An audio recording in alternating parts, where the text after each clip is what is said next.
먼저 기도하겠습니다. 사랑이 풍성하신 하나님, 그리고 공의인 하나님, 항상 하나님의 은혜가 온 우주에 있는 줄 믿습니다.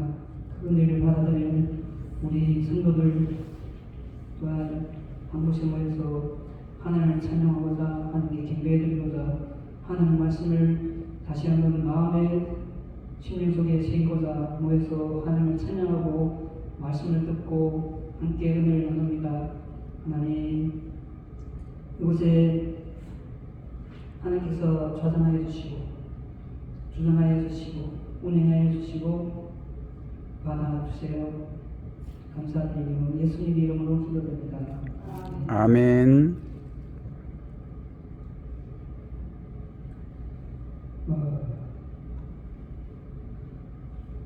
제가 2015년쯤에 우리 김용규 선교사님을 만났어요. 그때 저희 집사람하고, 그리고 그 후에 여러 가지 사정이 생겨서 저희 본의 아니게 만나지는 못했고, 그 후에 저도 모르게 우리 또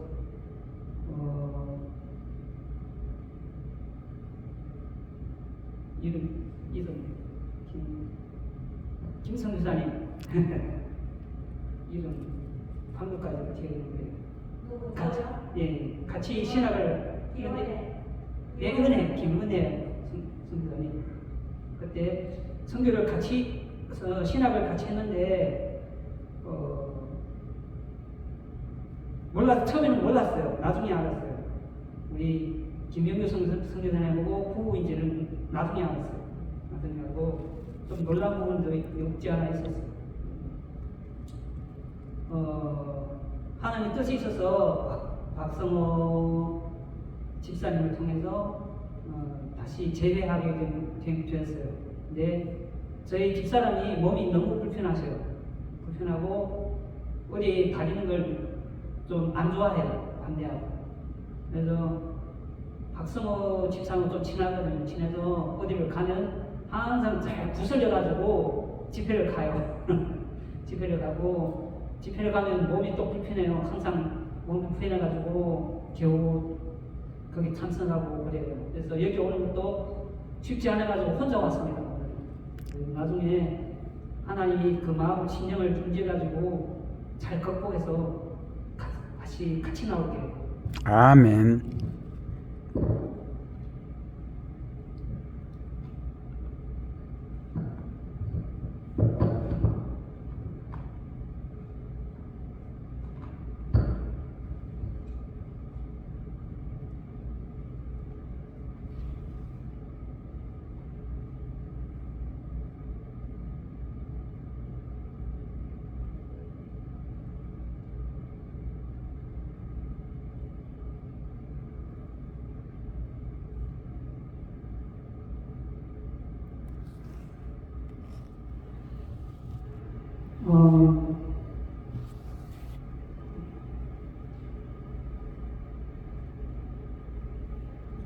오늘 볼 말씀은 요한계시록 1장 3절 말씀이에요. 1장 3절. 이 예언의 말씀을 읽는 자와 듣는 자와 그 가운데 기도한 것을 지킨 자는 복이 나니 때가 가까움이라. 우리 김영규 선교사님이 전에 처음 만났을 때 저에게 부탁을 했어요. 말씀을 좀 전해달라고. 그래서 고민을 많이 했어요. 만나지는 못했지만 고민을 엄청 많이 했어요. 많이 하고 무엇을 전할까 생각했는데 하나님이 요한계시록을 하라는 감동을 많이 주셔가지고 또 여러 서성을 줬어요. 여러 서성을 줘서 계시록을 공부했습니다. 공부해서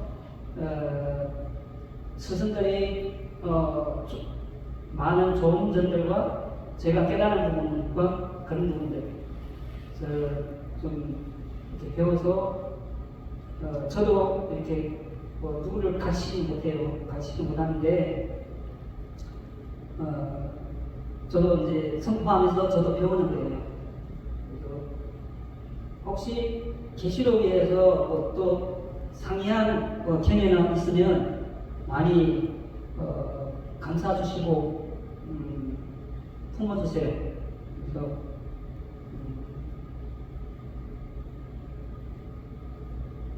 계시록에 있어서 사도 요한을 보겠습니다. 요한은 제베데의 아들 중 하나인데 그는 요한복음 전체를 거쳐서 자신의 이름 대신에 예수께서 사랑하시는 자로 늘 자신을 표현했어요.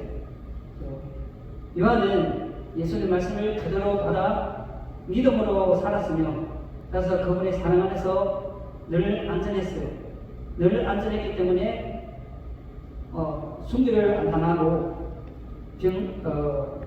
아주 안전하게 하늘나라로 갔어요. 그래서 박해를 받을 때 반모섬에 유배되었을 때 그는 예수님의 사랑 안에서 굳게 설 수가 있었어요. 왜냐하면 예수님의 사랑을 한껏 받았고 또한 그 예수님의 사랑을 한껏 받았기 때문에 또 그 사랑을 알고 그 사랑을 가지고 또한 성도들을 사랑하고 영혼들을 사랑할 수 있었던 거예요.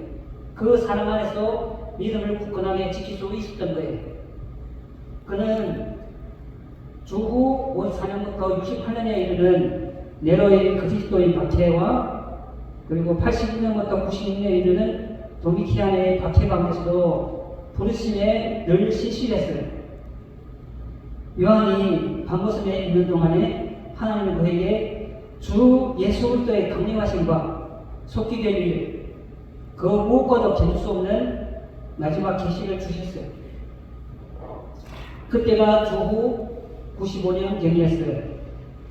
계시록을 끝으로 신약 성경이 완성되었어요. 이것이 최고의 복을 요한에게 허락된 것이죠. 그래서 교회는 안전하게 되었어요. 모든 예언은 하나님 말씀하신 그대로 성취될 것입니다. 계시록의 수신자는 아시아의 7교회예요. 이 7교회들은 모두 현재의 터키, 지금 이름이 바뀌었죠. 튀르키예라고 바뀌었죠. 한국에서 파송된 많은 선교사님들이 특히 튀르키예 남부 지역에 많이 집중되어 있었어요. 지금도 현재도 거기서 많은 사역을 하고 계십니다.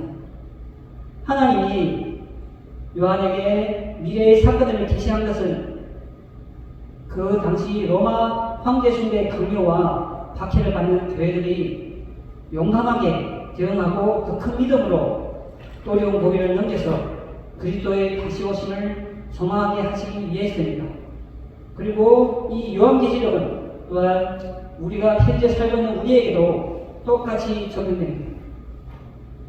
성경에는 3가지 대정환점이 있어요. 첫 번째 대정환점은 노아의 대홍수를 통해서 죄악이 넘치는 인간들을 완전히 없애고 노아의 8명 식구로 하나님이 이 세상을 다시 이끌어 나가신 얘기를 하셔서 완전한 정환점을 이루으셨어요. 하나님 하신 일은 결핍이 없어요. 하나님 하신 일은 완전해요. 아멘. 그래서 우리 인간들을 볼 때 대홍수가 불완전하다. 그리고 예수님의 초림이 불완전하다. 그리고 미래에 올 천년왕국이나 그리고 마지막 심판의 시대가 불완전하다. 그렇게 말할 수는 절대 없어요. 하나님의 친밀하고 완전하시고 정확하신 하나님의 계획과 경륜이 있기 때문이에요. 아멘. 그리고 두 번째 대정원절 7년 환란기를 통해서 예수님이 이 땅에 평화의 천년왕국을 가져오시고 세상이 완전히 바뀌게 되죠. 사람의 수명이 1000년까지 늘어나면서 창세기에 나와 있듯이 모두실레가 969년을 살았다는 그 수명이 다시 천년왕국에서 다시 나타나게 되어요. 그래서 천년왕국 시대에는 마귀의 영향력이 전혀 존재하지 않아요. 이것이 두 번째 정환점. 세 번째 대정화점은 지금에 있는 모든 것이 완전히 바뀌면서 새 하늘과 새 땅, 예루살렘, 영원한 나라로 들어가게 되는 것이죠. 우리가 지금 살아가는 이 시대에 바로 우리의 코앞에서 일어나게 될 대정화점은 7년 환란기, 즉 그리스도가 세상에 오는 것이에요. 이것이 하나님의 허락이 없이는 절대로 될 수 없는 거예요. 그래서 우리는 믿는 자는 절대로 두려움 뚫을 필요는 없는 거예요. 아멘. 하나님의 손아귀에 다 있으니까. 그런데 많은 신자들이 저 그리스도만 보고 하나님은 안 보이는 거예요. 그래서 두려움을 많이 떠는 거예요. 그래서 이 두려움을 끌기 위해서라도 요한계시록을 잘 알고 요한계시록 안에 있는 하나님의 경륜과 전능하심과 하나님의 하나님의 완전한 뜻이 보일 수 있게끔, 그래서 이 요한계시록을 제가 담대하게 선포하려고 공부하고 또한 이 자리에 나왔습니다.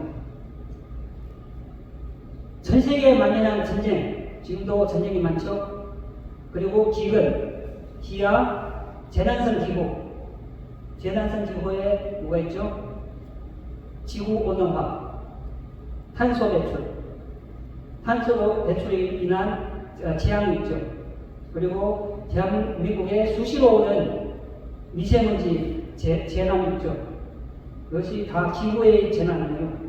그리고 빈부격차가 있어요. 전 세계적으로 나타나는 빈부격차.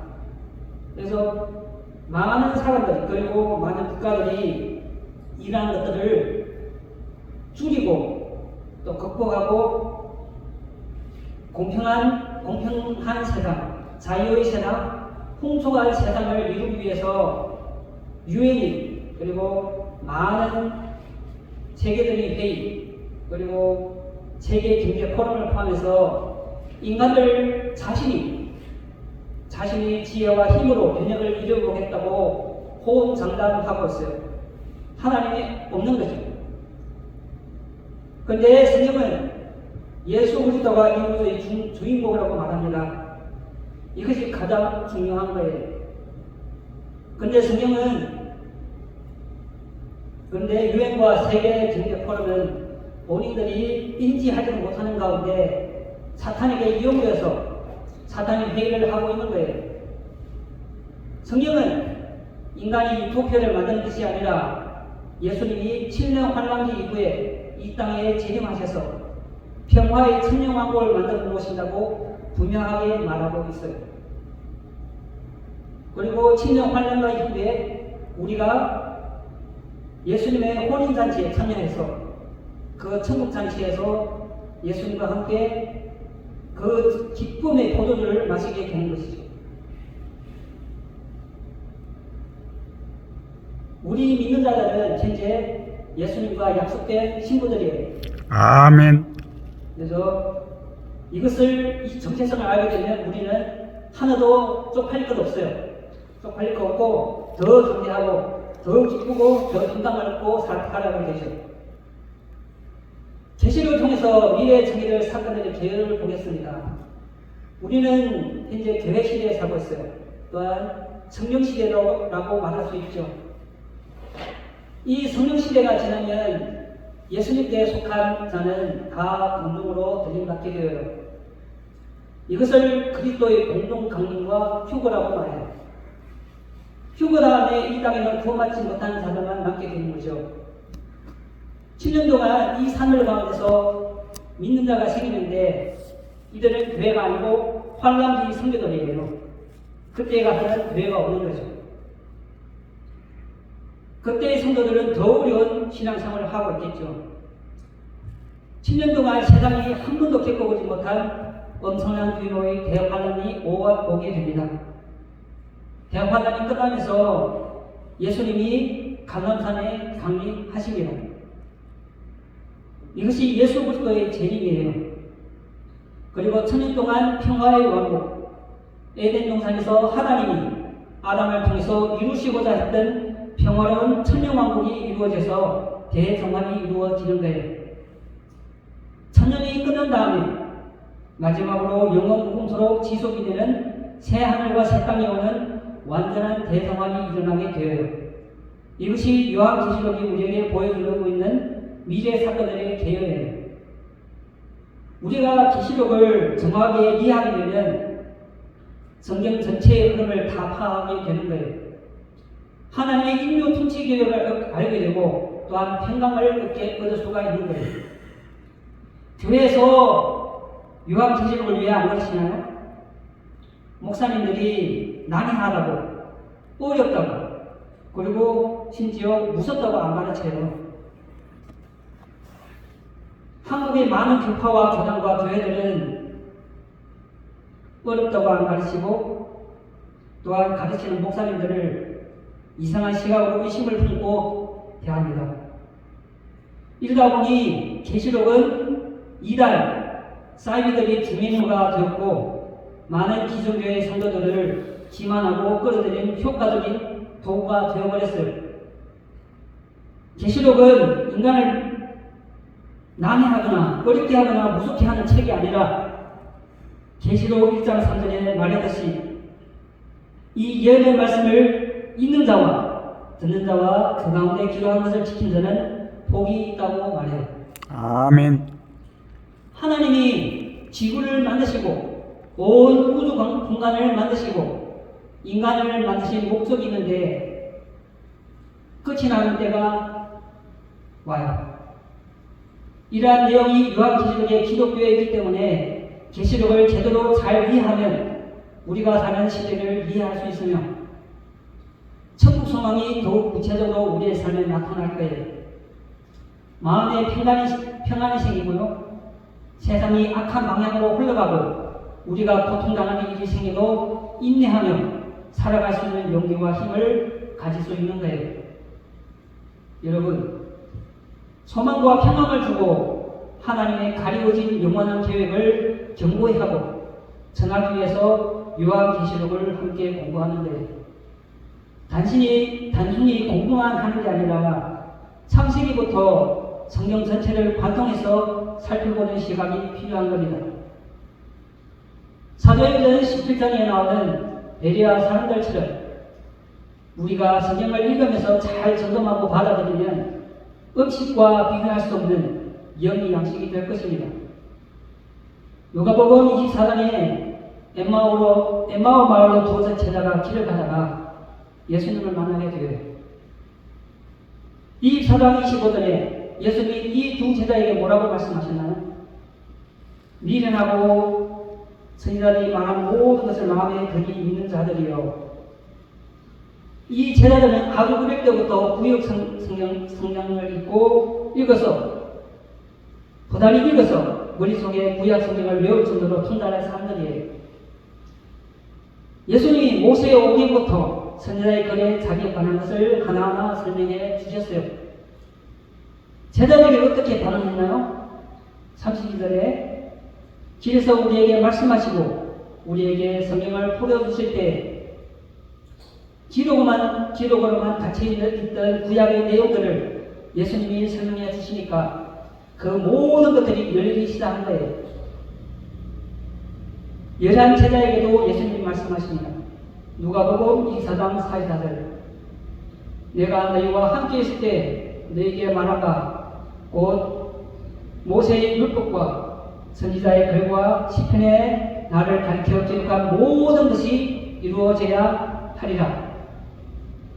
누가복음 24장 45절 그들의 마음을 열어 성경을 깨닫게 하시고 그들의 이해와 폭을 넓혀 주셨어요. 지난 40년 동안 전 세계는 다니엘서가 말하는 것처럼 지식이 기하급수적으로 늘어나는 시대가 되었어요. 성경이 보여주듯이 지식과 사람의 왕래가 빨라지고 인공지능을 포함한 4차 산업시대가 열리고 있어요. 이런 것들을 통해서 우리가 말세의 징조들을 많이 인식할 거예요. 계시록은 예언의 말씀을 담고 있어요. 앞으로 일어날 사건들을 얘기하니까 사람들이 궁금해요. 이미 알려진 일을 궁금해하지 않는데 앞으로 인간에게 어떤 일이 일어날까? 또 대성환이 생긴다고 하는데 도대체 어떤 일이 일어날까? 이러한 것들은 주석책이나 해석책이 아니라 연관된 성경으로 연결하고 설명할 거예요. 성경은 하나님의 영원한 말씀의 책이에요.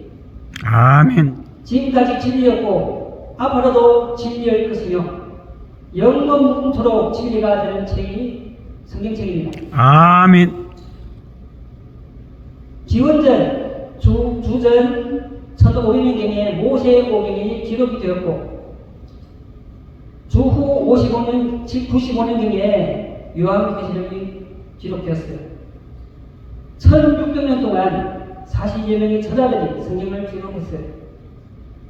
2000년 전에 성경이 완전히 마감이 되었어요. 더 이상의 예언은 없어요. 세상에 많은 왕국이 세워지기도 하고 멸망되기도 하고 다 사라져 버렸지만 성경 말씀은 영원토록 이 땅뿐만 아니라 저 천국까지 영원토록 진리로 남아 있을 것입니다. 아멘. 성경이 하나님의 말씀이기에 우리는 있는 그대로 받아들이면 돼요.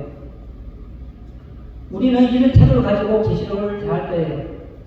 이 안에는 문자적인 내용도 있고 비유나 상징적인 것도 있어요. 문자적으로 이해할 수 있는 것이든 비유와 상징을 통해서 우리에게 계시된 것이든 100% 하나님의 말씀대로 그대로 이루어지는데 아멘. 계시록 1장 1절에 예수 그리스도의 계시다. 계시록은 예수님의 계시예요. 예수님에 관한 계시가 아니고 하나님이신 그 예수님의 계시예요. 아멘. 예수님이 드러내 보여주시는 진리의 말씀인데 특히 앞으로 일어날 우주적인 사건들을 보여주십니다. 계시록 19장 10절에 요한이 자기를 안내해준 천사에게 엎드려 경배하려고 하니까 천사가 어떻게 하나요? 나는 너와 및 예수의 증언을 받은 내 형제들과 같이 된 종이다. 구약 시대에 여러 선지자들이 있었고 초대 교회 시대의 사도들이 있었어요. 이 사도들은 다 동료종으로서 예수님의 증언, 예수님의 말씀을 선포한 사람들입니다. 천사들도 마찬가지로 복음을 선포하는 종이기에 같은 종으로서 하나님께만 경배하라고 요한에게 말해요. 예수님의 말씀은 대언의 영역이기 때문입니다. 구약시대의 선지자들도 예수님의 정 말씀을 대언하고 지금 이 시대의 목사님들도 예수님의 말씀을 대언하는 거예요. 한 성령 안에서 예수님의 계시 증언이라고 하는 것, 하나님이 직접 앞으로 일어날 모든 사건들을 보여주신 말씀이 요한계시록이에요. 성경의 핵심 주제는 뭐예요? 예수 그리스도예요. 아멘. 창세기부터 요한계시록까지 예수 그리스도가 성경의 핵심 주제예요. 지금까지 존재하는 모든 피조물이 예수 그리스도께 영광을 돌리고 경배하게 될 거예요. 아멘. 성경은 예수님을 어떻게 불러요? 왕들의 왕, 주들의 주. 아멘. 그래서 모든 무릎이 예수님께 꿇고 예수님의 이름을 찬양하게 되어요. 그래서 요한계시록은 예수님의 계시죠. 하나님이 예수님을 통해서 이 땅에 그리스도의 나라, 그리스도의 왕국을 세우셔서 직접 통치하는 것이 성경 전체의 또 다른 핵심 주제예요. 예수님과 예수님이 이 땅에 세워지는 예수님의 왕국이 성경 처음부터 끝까지 우리에게 알려주고자 하는 핵심 내용이에요. 그리스도의 나라가 구체적으로 세워지는 내용이 계시록에 기록되어 있어요. 유대인들과 우리 이방인 교회는 계시록의 수신자예요. 성경의 주인공은 우리가 아니고 예수 그리스도인 것은 아주 분명해요. 아멘. 인간 창조하시기 전에도 예수님은 만주해 주시고 그 아멘. 만왕의 왕이세요. 아멘. 그래서 우리의 인생이 예수님을 왕으로 모시느냐 모시지 않느냐에 따라서 인생이 완전히 달라지게 되죠. 인간 중심이 아니라 예수님이 우리를 통치하시고 우리 안에서 왕권을 행사하실 때 우리는 완전하게 되는 거예요. 대한민국뿐만 아니라 전 세계를 예수님이 통치하셔야 완전한 나라가 될 수 있는 거예요. 이것이 성경이 말하는 천년 왕국입니다. 이사야서 9장 6절, 7절은 예수님의 초림과 재림에 대해서 이야기하고 있어요. 6절, 이는 한 아이가 우리에게 낳고 한 아들을 우리에게 지임받았는데 그의 어깨는 전사를 메었고 그의 이름은 기도자라 모사가 전능하신 하나님이라 용서하시는 아버지라 평강의 왕이라 할 것입니다. 한 아기가 우리에게 낳고 한 아들이 우리에게 주어졌다. 이것은 예수님의 초림에 관한 것이고 33년의 짧은 역사를 가지고 있는 일시적인 사건이었어요. 그런데 그분의 어깨에 정사가 놓이고 왕국이 세워져요. 7절, 그 정사와 평강의 다음이 무궁하며 또 다윗의 왕자와 그의 나라에 군림하여 그 나라를 굳게 세우고 지금 이후로 영원히 정의와 공의와 그것을 보존하실 것이라. 만군의 여호와의 여신이 이를 이루시리라. 아멘. 예수님의 초림은 33년의 일시적인 사건이었어요. 그러나 7절은 예수님이 다시 오셔서 정사를 메시고 온 세상을 통치하는 영원 무궁한 사건이에요. 이것은 성경이 말하는 예수님 재림의 핵심이에요. 영원 무궁토록 통치권을 가지고 하나님의 정의와 공의로 이 세상을 통치하고 보존하시는 것이 성경이 말하는 핵심 주제예요. 성경은 주님이 다스리시는 미래에 대해서 분명하고 확실하게 말하고 있어요. 아담이 타락한 후 지옥으로 가는 운명을 바꿀 수 있는 존재는 하나도 없어요. 인간이 원하는 이상적인 나라, 유토피아를 건설할 수도 없어요. 예수 그리스도가 다시 오셔서 영원한 왕국을 세우시고 모든 것을 통치하는 것이 진실이며 성경이 말하는 핵심 주제예요. 아멘. 이 하나님의 우주 계획 안에 인간의 구원이 포함되어 있는 거예요. 아멘. 이것을 놓치면 안 되는 겁니다. 유대인들이 지금까지 이 땅에 살면서 많은 핍박과 추방을 받았어요. 지금도 핍박을 받고 있죠. 단지 뉴스에 나오지 않고 기사에 안 뜨기 때문에 잘 모르는 거예요. 교회들이 지금 많은 핍박을 받고 있으며 세속적인 영향으로 타락하고 있어요. 예수 그리스도가 재림하셔서 영원 무궁토록 지속되는 나라를 하나님 뜻대로 통치하는 것이 계시록과 성경 전체가 우리에게 알려주는 정확한 진실입니다. 다가올 미래에 적 그리스도가 등장하고 세상은 한 번도 경험해보지 못한 7년 환란기를 겪게 되어요. 교회의 안과 밖에서 거시한 배교가 일어날 거예요. 거짓 선지자들, 짐승의 표가 등장하고 전 세계의 모든 인류를 포함하는 사건이 발생하게 될 거예요. 그럼에도 불구하고 절대 변하지 않는 진실은 예수님이 이 땅에 오셔서 평화의 왕국을 세우시는 거예요. 평화의 왕국. 그래서 우리는 두려움 없이 기쁨 가운데 인내하면서 적 그리스도가 이 세상에 나타나기 전에 들림받아서 올라가는 거예요. 아멘. 7년 환란기 전에 예수님이 공중 강림하시고 재림이 아니라 그때는 강림하시고 나팔 소리가 날 때 우리는 다 들려서 올라갑니다. 그래서 우리는 7년 환란기를 겪지 않습니다. 계시록은 이 세상이 멸망하고 완전히 사라진다고 말합니다. 모든 것이 끝나면 인간들의 관심은 지옥이나 불법, 새 예루살렘이 아니고 예수 그리스도가 되는 겁니다. 다니엘 2장에 모든 왕국의 변천을 느부갓네살 왕의 현상을 통해서 하나님이 다 보여주십니다. 다니엘 2장 44절에 여러 왕국들이 흥망성쇠가 반복되는 가운데 하나님의 카이로스, 하나님의 정하실 때 하나님의 영원히 망하지 아니할 나라를 세우십니다. 메시아 왕국을 그 왕국은 다른 백성에게 남겨지지 아니할 것이요 도리어 이 모든 왕국도 세상의 모든 왕국들을 부수어 산산조각내서 소멸시키고 영원히 선다는 얘기입니다. 이것이 성경의 핵심 주제예요. 예수님이 이 땅에 오셔서 유대인들에게 주시고자 했던 것은 한글 성경에는 천국으로 나와 있지만 실제로는 천년왕국을 언급하신 거예요. 천년왕국이 지나야만 영원한 새 예루살렘이 오는 거예요. 그래서 이후에 천년왕국에 대해서 한 번 더 상세하게 언급하고 설명해 드릴 거예요. 왜서 천년왕국이 필요한지.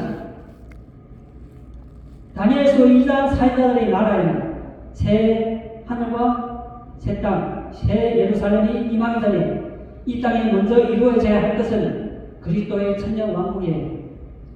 이것을 이해하고 성경을 읽어야 난해한 부분들이 서로 충돌되지 않고 주님의 뜻이 일관성 있게 드러나며 인간 구속의 계획과 그 계획의 끝이 예수 그리스도이심을 더욱 분명하게 알게 되는 거예요.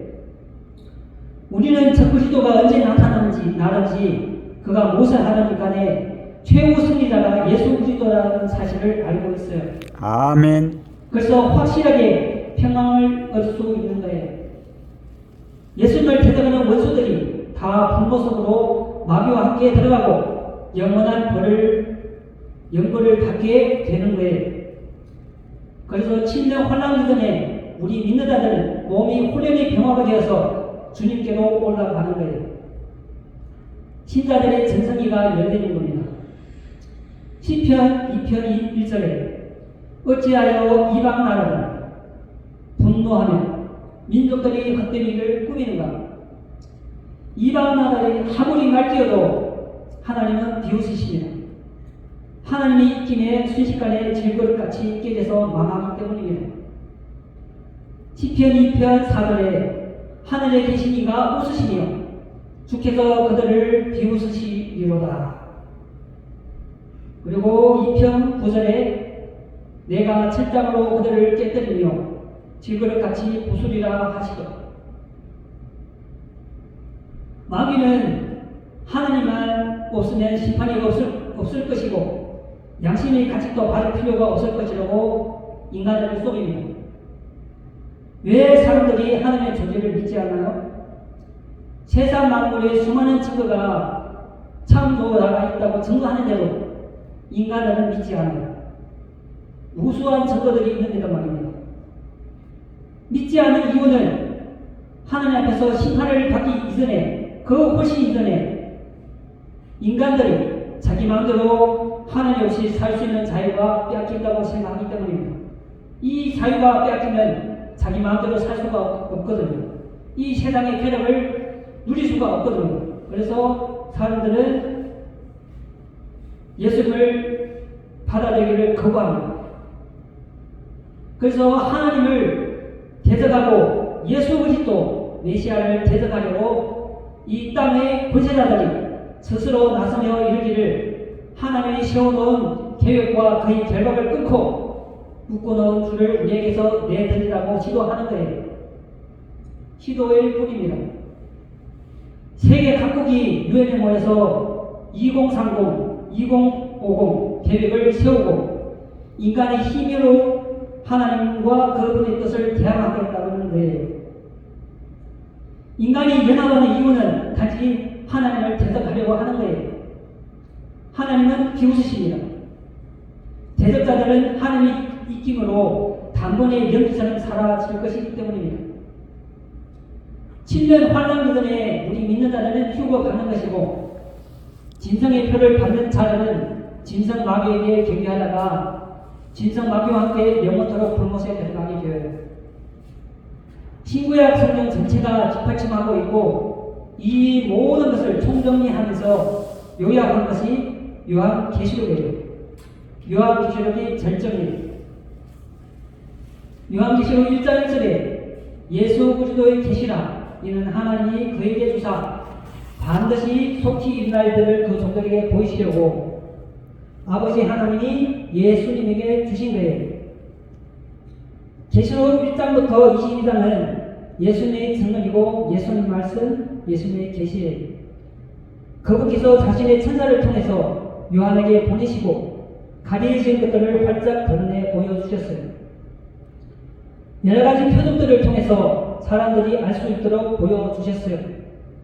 그래서 요한이 하나님의 말씀과 예수 그리스도의 증거를 다 증언할 수 있었던 것입니다. 아멘. 요한이 하나님의 말씀을 우리에게 보여주고 있는 거예요. 결론을 내리자면 성경의 주제는 예수님이기 때문에 우리가 아멘. 성경을 알기 위해서 예수님을 알기 위해서는 단순히 정보를 수집하고 지식을 쌓는 것만으로는 부족해요. 성경의 총 주제가 뭐예요? 예수 그리스도이시. 아멘. 예수님을 아는 것이 가장 중요한 거예요. 그래서 성경이 증거하는 예수님과 개인적인 친밀한 관계를 맺어야 하는 거예요. 요한복음 17장 3절 영생은 곧 유일하신 참 하나님과 그가 보내신 자 예수 그리스도를 아는 것입니다. 요한계시록을 깊이 있게 공부하면 예수님을 알아가는 일이 생겨야 하는 거예요. 예수님과 친밀한 교제를 나누는 것, 예수님처럼 거룩한 삶을 사는 병화가 생겨야 요한계시록을 제대로 공부하는 거예요. 아무리 많은 성경 지식, 세상의 정보를 쌓는다 해도 아무리 화려한 설교를 한다고 해도 예수님과 개인적인 관계를 맺지 않고 예수님과 교제를 나누지 않으면 우리에게 아무리 유익이 없을 것이고 오히려 머리에 쌓은 것들이 멸망으로 이끌고 갈 확률이 높아지는 거예요. 지식으로 망한단 말이에요. 그래서 우리가 요한계시록 성경의 예언에 관해서 공부하면서 우리의 시선을 항상 예수님에게 두어야 해요. 아멘. 요한계시록을 공부하면서 사도행전도 연결하여 다시 보고 예수님이 어떤 분이신가에 초점을 맞추고 우리의 삶을 살아가야 되는 거예요. 아멘. 우리가 성경을 온전히 이해하게 되고 주님 안에서 완전히 변화된 인생을 사는 것이 요한계시록의 공부 목적입니다. 세상 정말에 일어날 사건들이 핵심이 아니고 예수 그리스도가 성경의 가장 큰 핵심이고 예수 그리스도와 더 친밀해지고 예수님을 더 사랑하고 또 예수님을 믿는 자들을 더 섬기는 존재가 되는 것이 요한계시록의 목적이에요. 그래서 이 예언의 말씀을 읽는 자와 듣는 자와 그 가운데 기록한 것을 지키는 자들은 복이 있다. 이런 말씀은 계시록에만 있는 거예요. 그리고 알파와 오메가가 되는 분 오직 계시록만 나타납니다. 아멘. 그래서 많이 듣고 읽고 듣고 지키고 하나님이 원하시는 거룩한 삶을 살며 주님께로 드림받는 그날을 간절히 기다리며 살아가는 우리 모두가 되기를 예수님의 이름으로 축원드립니다. 아멘. 기도하겠습니다. 사랑과 공의하는 하나님의 뜻 가운데 이 자리에 섰습니다. 사람이 몇 명이 모였든 상관없습니다. 하나님이 기뻐하시는 일을 하고 하나님이 기쁘시게 하는 것이 우리의 본분입니다. 아멘. 하나님, 이 짧게나마 이 짧은 걸로 하나님 예수님을 다 그 마음을 표현하지 못합니다. 아주 조금만 표현할 뿐입니다. 하나님께서 기쁘게 받을 줄 믿습니다. 하나님, 오늘 요한계시록의 개요를 구조를 대충 설명하고 전했습니다. 하나님, 이후에도 더욱 풍성한 말씀으로 채워줄 줄 믿습니다. 아멘. 감사드리며 예수님 이름으로 기도드립니다. 아멘.